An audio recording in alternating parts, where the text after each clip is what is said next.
So we are topic 21, periodic review of special education bus cameras by Rohan, me, and Karina. And I don't think Karina is here today.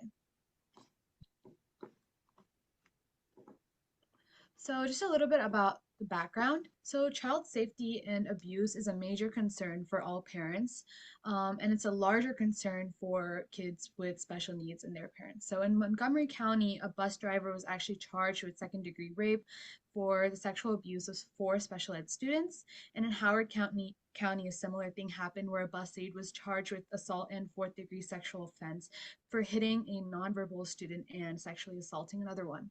So, communication difficulties with special needs can create barriers in communication with adults and come in conflict with um, legal consequences. So, regular review of evidence like recordings can help these officials protect students, and other states have done something similar to this.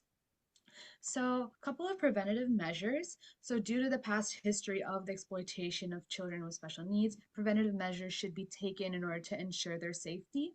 So, our suggestion was to review special ed cameras every week. This would allow for routine viewing and identification of potentially suspicious behaviors and dangerous ones. So, currently, video surveillance is only able to be viewed right after the event which has occurred, which defeats the purpose of it being preventative. To combat the need for any extra costs, existing staff like school resource officers, if they're available, should be used. But if not, you can also use vice principals or principals of schools to view this footage. Um, Footage should only be viewed by the staff that I just mentioned and parents and guardians in order to value privacy. Alongside this, the state district should also submit quarterly reports regarding any past or current incidents to the Maryland Department of Education after collecting data from their public schools in order to provide quality service for students and to ensure their safety.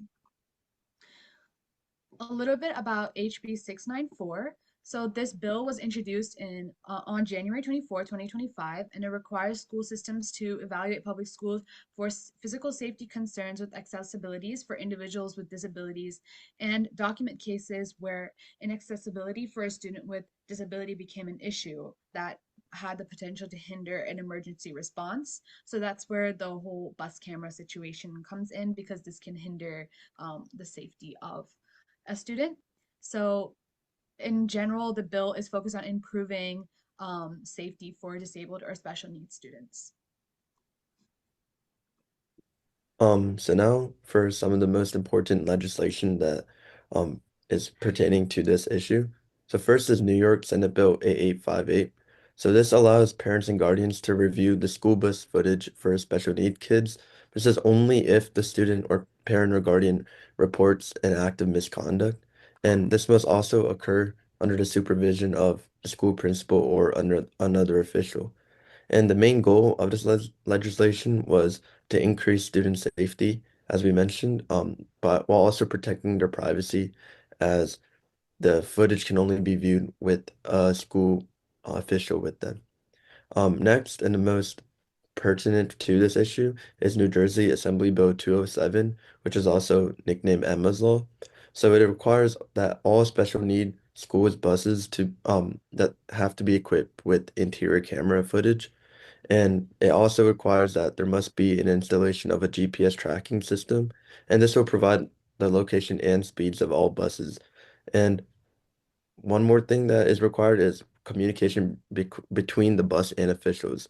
So this, all in all, will prevent special need kids from being taken advantage of, as there's lots of different um, verifications to make sure that this isn't happening.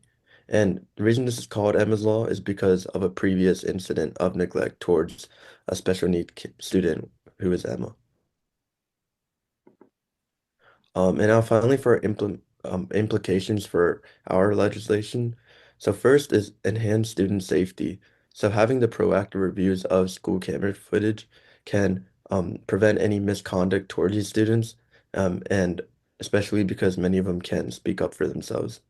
Next is accountability, and this will make sure that the staff are performing to the best of their quality and aren't doing the illicit behaviors towards these students. Next, and a very important implication is parent confidence.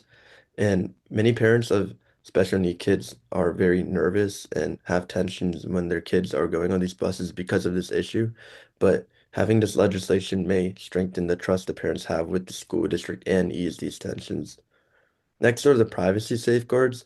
So enforcing penalties for leaks and restricting access to footage to authorized staff will ensure transparency, while protecting the students' privacy of the school camera footage. And finally, there's efficiency. So, like Teju mentioned earlier, using current employees to examine the bus footage can increase the safety supervision without causing major costs for the schools. As a big reason why many schools might not want to implement this is because they need to hire more staff, which would just cost them more money. And yeah, that's all. Thank you so much. Thank you. Thank you, Rohan and Teja. I think you really did a great summary about this issue. So then come back to the last point you talked about as well is the resources to review them, right? So like every day you got a 10 hours video or 8 hours video. How do you deal with that? I think this definitely comes with some AI machine learning algorithm come to play, and they can skip most of the video, only pick up some videos for person to review because it's not that anyone can review. That's the challenge because a lot of legal protection and the privacy concern, and makes it really challenging. But I feel this is something we definitely need to do and protect those students who are not able to speak up or couldn't speak for them. So that's something I think we are really interested in. We're interested in to talk about this legislation probably during for the next session. And thank you for that great summary.